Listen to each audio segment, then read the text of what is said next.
जय जगन्नाथ सांग मैंने मु लुसी स्वागत करुच्ची आज आउ गोटे नुआ ब्लॉग को। तो सकाळ हो जाइए दीपावली आम घरे ये प्रस्तुति चली। दियर बाबू ये चढ़ी की नेली छड़ाऊँ मुहरे हस आ मनरे उत्साह नहीं।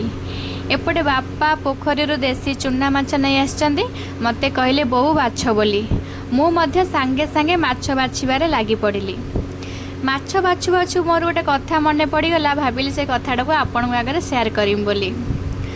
बहुत लोक अच्छा बड़ माछ खाती हेले तादर जो कंटाटा को फोपाड़ी दियंती। छोट माछ तो से कंटा फोपाड़ा संभव हुए छोट माछ को कंटा सह खाती।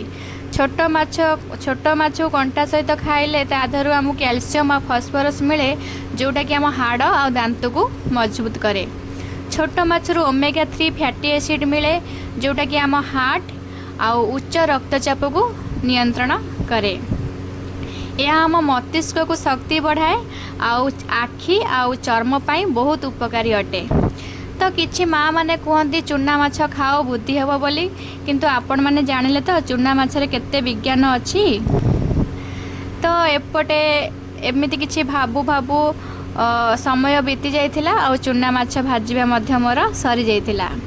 बापा बाहरी गले बाजार को परिबा आनिबा को काहेकि ना मंगला ओषा चलीथिबारु आमे आइंस खाऊ नाहु।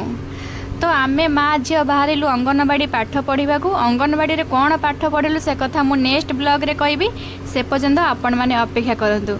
जय जगन्नाथ। या होची dudu-vive चैनल रे साधारण मुहूर्त रे थिबा असाधारण कथा सब।